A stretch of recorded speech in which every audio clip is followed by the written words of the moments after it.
Salve futuro calor! Tema da nossa discursiva agora é velocidade média das reações. Vamos fazer então um aspecto cinético do processo. Tá? Quando a gente fala de velocidade média, né, por exemplo, pegando a temática da física, né, você coloca que a velocidade média é uma variação de um deslocamento, né, um delta x da vida aí sobre um delta t. E aí você vai ter lá essa velocidade em quilômetros por hora, metros por segundo. Mas quando a gente fala na química, não faz muito sentido eu falar de variação do deslocamento. Eu não posso falar, lá vai a molécula de H2 percorrendo 5 metros. Olha o gás carbônico ali, ele percorreu 10 km. Claro que não. Não faz sentido eu falar em variação de deslocamento. O que eu preciso, quando eu tenho um processo de análise química, é trabalhar a velocidade como uma variação, claro sim, mas uma variação de uma determinada quantidade. Isso em um intervalo óbvio de tempo. Então é variar uma quantidade, um intervalo de tempo. Eu tenho um processo químico, né? Uma reação, por exemplo, A formando B. Então é a quantidade consumida, se eu estiver falando de um reagente, ou a quantidade formada, se eu estiver falando de um produto. Tá, Rubinho, mas essa quantidade, como é que eu vou medir essa quantidade? Quais são as grandezas que a gente vai estar analisando em quantidade? Então aqui é bem variado, bem variado. Eu posso ter basicamente 4 tipos de análise, tá? Eu posso fazer uma análise dessa variação de quantidade através de concentração. Essa, aliás, é a mais conhecida. E eu vou até ser um pouquinho mais preciso aqui, ó. Pode ser qualquer tipo de concentração, mas em termos de prova, geralmente concentração molar, tá? Mol por litro. Tá? Geralmente concentração molar. Tá? Outra análise de quantidade que eu posso fazer é analisar em quantidade de matéria. A gente trabalhar com número de mols, por exemplo. Tá? Ou ainda trabalhar com variação de massa ou variação de volume. Então é bem amplo, né, o espectro para a gente analisar a velocidade de uma reação química. Vou aproveitar o embalo e já colocar a unidade. Muito importante numa questão discursiva, você colocar a unidade no processo. Tá? Unidade, você que fez um cálculo, colocar a unidade. Então, se eu estou falando de concentração molar, bom, se eu falar da velocidade, então eu vou ter a concentração, então, mol por litro. Então, eu vou escrever assim, ó, mol vezes litro na menos 1. Bem? Mol por litro, mol vezes litro na menos 1. Só que é sobre o tempo. Aí esse tempo pode ser segundo, minutos, horas, dias. Né? Vou padronizar aqui só para ficar bonitinho nos nossos exemplos, minutos. Tá? Então, mol litro na menos 1 vezes minuto na menos 1. Nossa, que esquisito. Sim, esquisita essa unidade, né? Mas já eu te explico. Já a gente vai trocar uma ideia na interpretação dessa unidade muito louca aqui, ó. Mol litro na menos 1, minuto na menos 1. Ok? Se eu estiver falando de número de mols, essa velocidade, ela vai ser simplesmente o quê? Mols vezes minuto na menos 1. Ou mols por minuto. Bem simples aqui, né? Se for massa, a gente vai estar trabalhando então, sei lá, gramas, quilogramas, miligramas. Vou colocar aqui, ó, gramas. Gramas vezes minuto na menos 1. Ou grama por minuto. E se eu estiver falando em volume, a gente pode falar em litro, centímetro cúbico, ou por que não, metro cúbico vezes minuto na menos 1. Só para ilustrar para você. Então, eu preciso colocar a unidade. Tá? A gente precisa colocar essa unidade. Repito para você, não esqueça que se eu estiver falando de um reagente, seria um consumo. Se eu estiver falando de um produto, é uma velocidade de formação. Né? Se a gente pensar, por exemplo, em um gráfico aqui, ó, vou pegar o mais padrão de todos, concentração. Concentração por tempo. Então você tem um gráfico que é assim, ó, aqui. Você tem outro gráfico que é assim. Essa curva em vermelho é minha curva do reagente. Essa minha curva em azulzinho é a curva do produto. Então aqui para o reagente eu vou calcular uma velocidade de consumo, para o produto eu vou calcular uma velocidade de formação. Como é que a gente representaria, né? Então a fórmula para calcular aqui bonitinho. Cálculo da velocidade. Se eu estiver falando do reagente, tá? A velocidade do reagente, então eu vou simbolizar aqui, ó, como A, né? O A é o reagente, o B é o produto, bem? A velocidade do A vai ser a variação da concentração do A em um intervalo de tempo. Se eu estiver falando da velocidade do B, também vai ser a variação da concentração, obviamente agora do B, em um intervalo de tempo. Só vou colocar um pequeno adendo aqui. Se eu estou falando do reagente, isso vai ser um consumo, o que acontece com a concentração com o passar do tempo? A concentração vai diminuindo. Não esqueça que uma variação, um delta, é final menos inicial. Então seria final menos o inicial. O que aconteceria? Eu teria sempre um valor negativo. Então, para evitar o valor de velocidade negativa, o que a gente faz na química? Ou a gente dá um migué colocando esse valor em módulo, tá? Ou o mais comum. O mais comum é quando é um reagente, colocarmos o quê? O sinal de menos. Tá? Menos variação da concentração. Porque como essa resposta aqui vai dar negativa, menos com menos mais, pronto, velocidade então fica positiva. Beleza essa temática aqui? Muito de boa, legal, legal. Na aula de hoje, turma, tem um materialzinho na pasta do Robinho para você, tá? Tem lá um materialzinho, além da questão que você faz bonitinho para entregar para o Robinho, tem hoje um materialzinho com um exercício para a gente fazer, tá? Mas a primeira questão, essa não, tá? Essa aqui é um mimo para a gente aquecer, tá? Isso aqui é um mimo para a gente dar uma aquecida. Então, essa não está no seu material. Essa não está no material não, beleza? Isso aqui vem de bônus para você. Então, considerar a reação 2A formando 4B mais C. Ele dá os dados da concentração do A e pede para calcular a velocidade em 10 minutos do A, do B e do C. Beleza?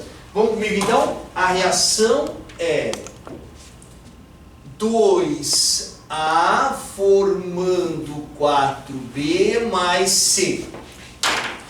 O que acontece? A gente tem os dados da tabela e o que eu acho bacana mostrar para você? Por mais que eu tenha apenas os dados da concentração do A, eu consigo calcular a velocidade de qualquer uma das substâncias. Tá? Óbvio, como tem na tabela os dados do A, a gente vai começar calculando então a velocidade do A. O intervalo é de 10 minutos. Então é do 0 a 10. Então meu ΔT é 10. E agora eu vou pegar o valor aqui no quadro. Vamos dar uma olhada aqui, ó. No tempo de 0 a 10, a concentração foi de 1 para 0,8. Agora toma cuidado para escrever certinho, isso aqui é uma questão discursiva. Tá? Então o que eu vou fazer? Eu vou pegar o 0,8 e subtrair de 1. 0,8 e subtrair de 1. Beleza? Porque é final menos inicial. Então, como a gente vai fazer isso? 0,8 subtrai de 1. E agora não esquece, você precisa o quê? Desse sinal negativo, lembra? É um reagente para que no final a velocidade fique positiva. Então, resolvendo isso aqui, eu tenho menos 0,8 menos 1. Isso vai dar menos 0,2. E isso vai dar o quê? Dividido por 10. Esse menos com menos vai dar mais. 0,2 dividido por 10. 0,02. Agora calma. Respira e coloca essa unidade com muito carinho. 0,02 é uma concentração molar. Então, mol litro na menos 1. E o tempo está em minutos. Então, minuto na menos 1. Nossa, Robinho, muito esquisito isso, né? Não é esquisito. Lembra que eu falei para você que eu ia explicar o que significa essa unidade? O que significa isso? Que a cada minuto são consumidos, por que consumido? Porque é reagente. A cada minuto são consumidos 0,02 mol por litro de ar. Essa é a explicação dessa unidade. Beleza? Calculei a velocidade do A, mas ele queria mais na questão. Ele quer ainda a velocidade do B. Rubinho, mas aí não tem como calcular, Rubinho, porque ele só trouxe uma tabela com os dados do A. É aí que você se engana. Basta eu conhecer os dados de uma substância. Uma só. Eu consigo calcular todo mundo. Por quê? Porque os coeficientes estequiométricos indicam a proporcionalidade da velocidade da reação. Cara, é incrível como essa informação é simples, mas o pessoal não usa, a galera não usa essa informação. Na prova esquece ou porque não viu, tá? É extremamente importante, essa informação é riquíssima para você usar na prova.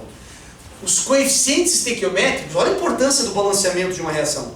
Os coeficientes estequiométricos indicam a proporcionalidade do processo. Tá? Então, se a velocidade do A é 0,02, agora acompanha comigo os coeficientes. Tu percebeu que o coeficiente do B é o dobro do coeficiente do A? O que significa? Que a velocidade do B é o dobro. Sim. Tá aqui, ó. A cada minuto são formados 0,04 mol por litro de B. Quer a velocidade do C então? Vamos lá. Velocidade do C. Analisa o coeficiente aqui, ó. O coeficiente é quanto? É 1, né? Isso significa que a velocidade do C é a metade da velocidade do A. A velocidade do C é 0,01 mol litro na menos 1. Minuto na menos 1. Beleza? Tu percebeu? Eu só tinha os dados de um. Eu consigo calcular de todos os outros. Eu não fiz essa pergunta aqui no problema que eu trouxe para você agora. Eu não fiz. Mas vou colocar agora como um bônus aqui dessa questão. Geralmente o vestibular pergunta a velocidade das substâncias, isso é verdade. Ele pergunta do A, do B e do C, ele perguntou da substância. Mas ele pode pedir a velocidade média da reação. E a velocidade média tem que ter um único valor. Como assim um único valor? Para você calcular a velocidade média, você pega a velocidade, por exemplo, do A, aí você divide o quê? Pelo coeficiente estequiométrico. 2. Tu quer usar a velocidade do B? Fique à vontade. Só que daí você divide por 4. Tu estava pensando em usar a velocidade do C.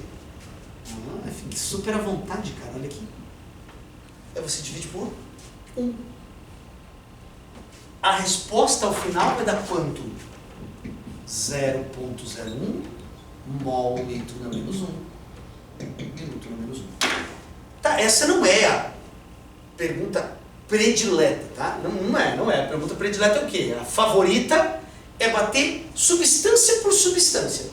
Mas se pedir a velocidade média, você está preparado. Você pega a velocidade de cada substância e divide pelo coeficiente estequiométrico. Você vai perceber que a resposta é uma só. A resposta tem que ser igual, independente de qual substância você pega. Simples a relaçãozinha. Agora sim, convido você para pegar o materialzinho. Você pode dar aquele pause bonitinho no vídeo, vai lá na pasta do Robinho, abre lá e pega a listinha, certo? O material para essa aula de velocidade média de reações. Tá? Eu trago para você então a primeira questão. Tá? Questão de número 1. Ela fala assim, ó, na reação 2H2O2 formando 2H2O mais O2, então 2H2O2 formando 2H2O mais O2. Ele fala pra gente que a velocidade média dessa reação num certo intervalo de tempo é 8 mol por segundo. Isso em relação à água oxigenada. Opa, em relação à água oxigenada esse valor. Vamos colocar então 8 mols por segundo. Boa, boa, boa. Agora ele quer saber qual a velocidade em grama por minuto. Cara, deu em mol por segundo e agora quer saber em grama por minuto. Só que isso em relação ao oxigênio no mesmo intervalo de tempo. Ele está querendo saber essa velocidade aqui, ó. Só que um detalhe. Trocou todas as unidades em grama por minuto. Então isso aqui é um joguinho matemático que eu tenho que fazer. É um jogo matemático. Eu tenho que sair de mol por segundo para grama por minuto. Só que tem um detalhe inicial importante, né? Eu gosto de primeiro trabalhar com a relação proporcional. A velocidade do peróxido aqui, ó, da água oxigenada foi 8 mol por segundo. Mas se eu fizer usando a mesma unidade para o O2, tu percebeu que a velocidade do O2 vai ser a metade. Olha a importância do coeficiente estequiométrico. Tá? 8 mols por segundo. Aqui no caso do O2 vai ser quanto? 4 mols por segundo. Beleza, só que infelizmente não foi essa a pergunta. Ele poderia perguntar diretamente em mol por segundo. Ó, já encontrei aqui. Eu vou ter que passar isso em grama por minuto. Então vamos por partes. Eu vou primeiro passar de mol para grama.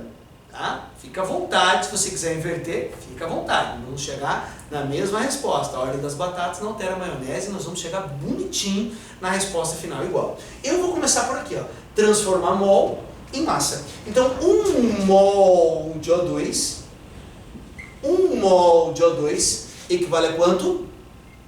32 gramas.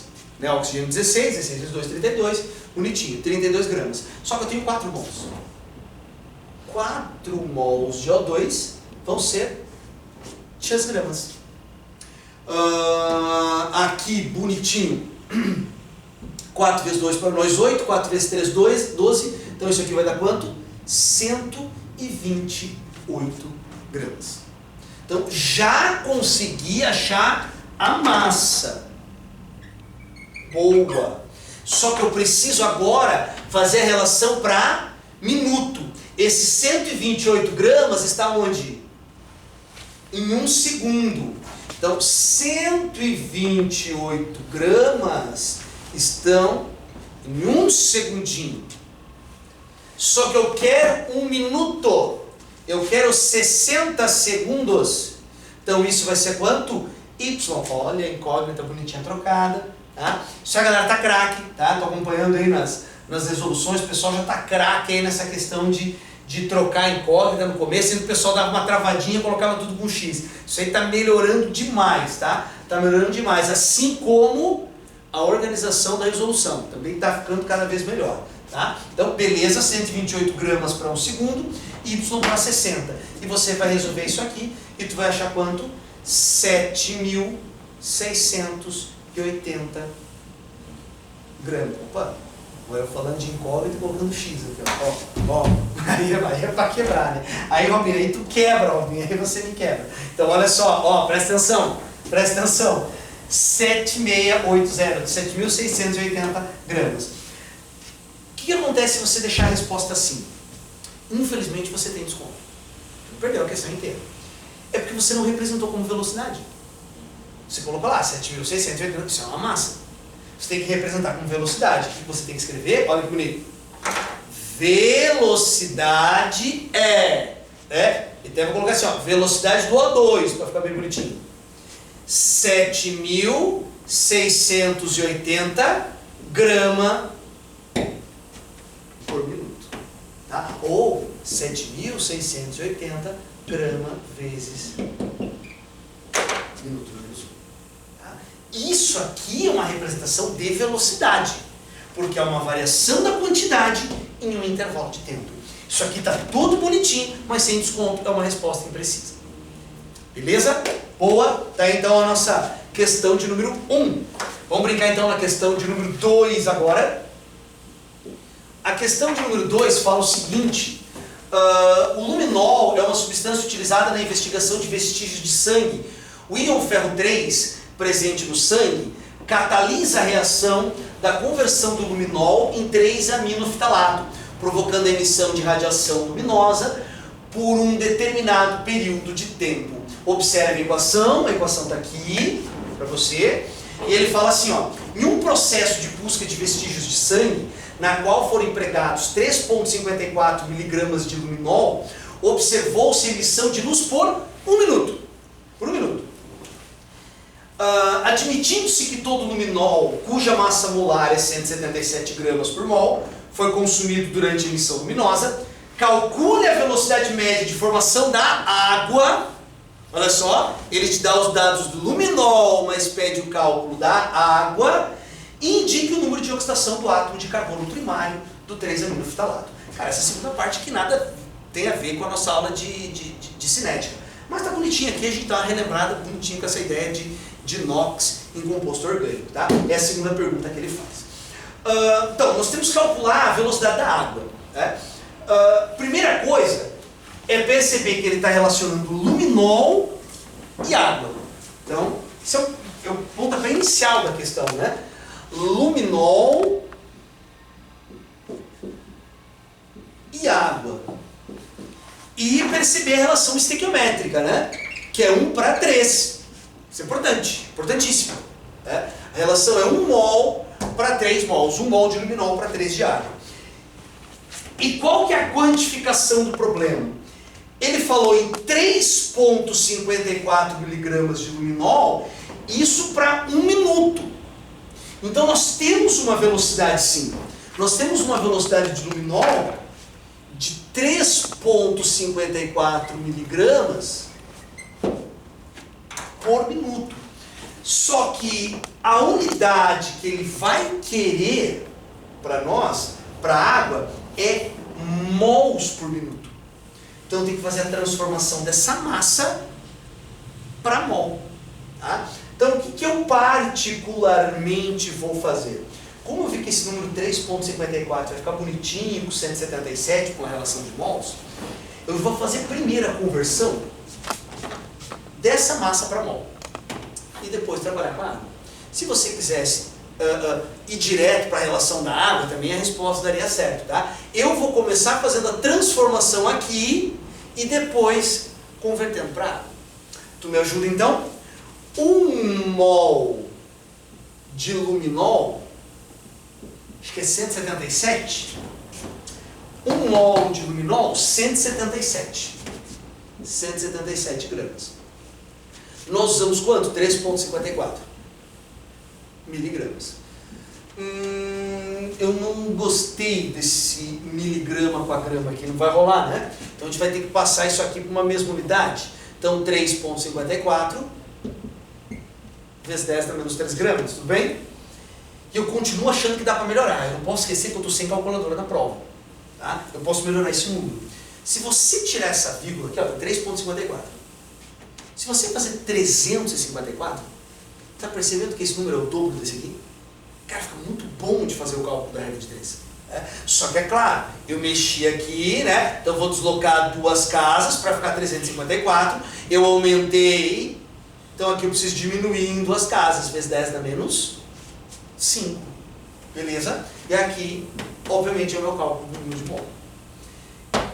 354 é o dobro de 177, isso tem que ser o dobro de 1. Então aqui vai ser quanto? 12.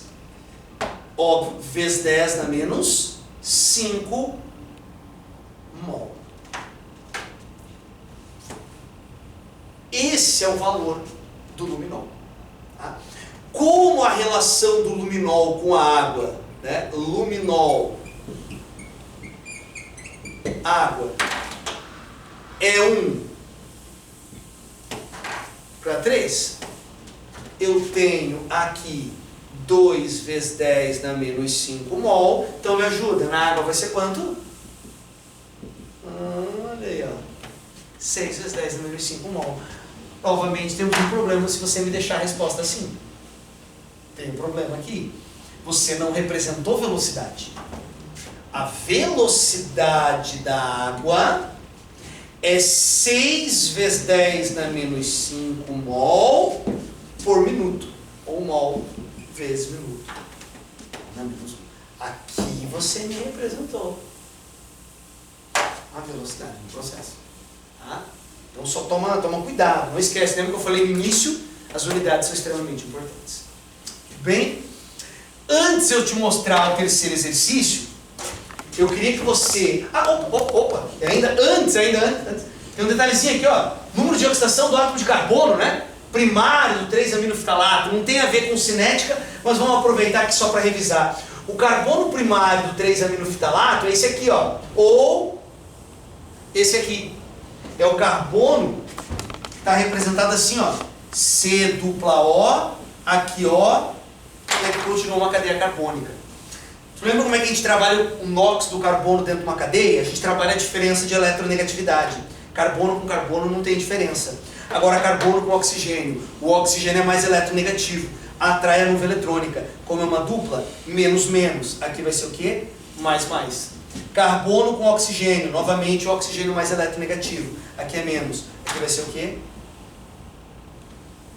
Mais. Qual vai ser o NOx desse carbono então? Mais 3. Beleza? Boa? Vem pra cá agora, que eu queria trabalhar com você uma interpretação gráfica. Eu estou usando essa equação bonita aqui, ó. A equação do peróxido. Tá? A equação lá no nosso exercício de número 1. Eu queria que você percebesse algumas nuances interessantes na interpretação gráfica. A primeira delas, a velocidade desse processo não é uma velocidade constante. Como é que eu conseguiria comprovar isso quando o vestibular pede? Como é que você prova que a velocidade não é constante? Você pega intervalos. Tá? Por exemplo, aqui o intervalo é de 0 a 30 e ele está dividido de 10 em 10. Então olha só, eu vou pegar o primeiro intervalo, 10 minutos. Tá?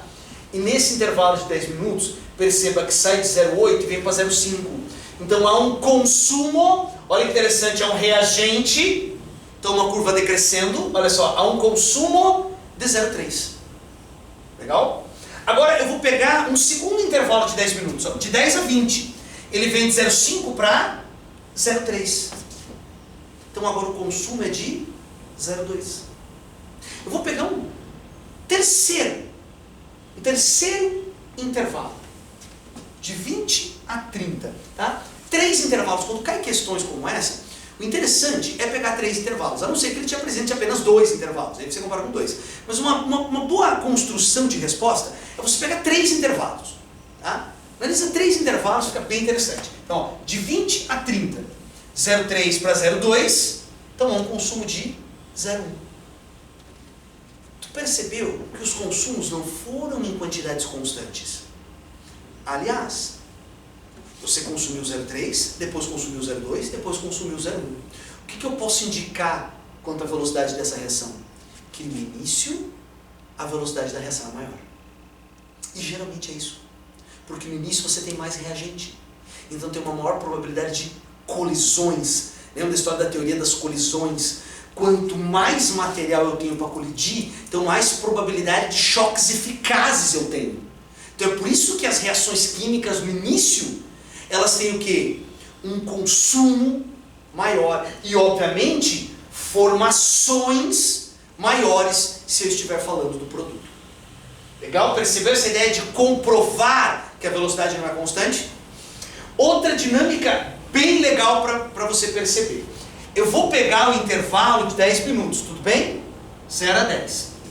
Consumiu quanto? 0,3, que foi de 0,8 para 0,5. Bem, ó, nos 10 primeiros minutos. Agora vem para cá e pega 0 a 10 minutos. E olha a curva da água, fazendo favor.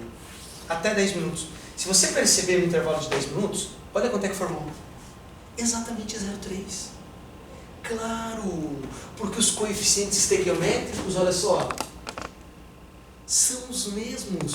Nossa, Robinho, que coincidência. Não é coincidência, criatura. Não é coincidência. Tá? O que eu quero te mostrar é que os coeficientes estequiométricos estão indicando isso. Tá, Robinho, então você está querendo dizer que a velocidade do O2 seria a metade? Exatamente, criatura abominável. Olha aqui, ó, de 0 a 10. Olha aqui, ó, 0,15. Percebeu a correlação de dados? Legal? Vamos fazer uma questãozinha então que trabalha em interpretação gráfica? é a terceira questão que está aí no seu materialzinho. A questão fala assim, ó: investigou-se a velocidade de formação do gás hidrogênio proveniente da reação de magnésio metálico com solução aquosa de ácido clorídrico.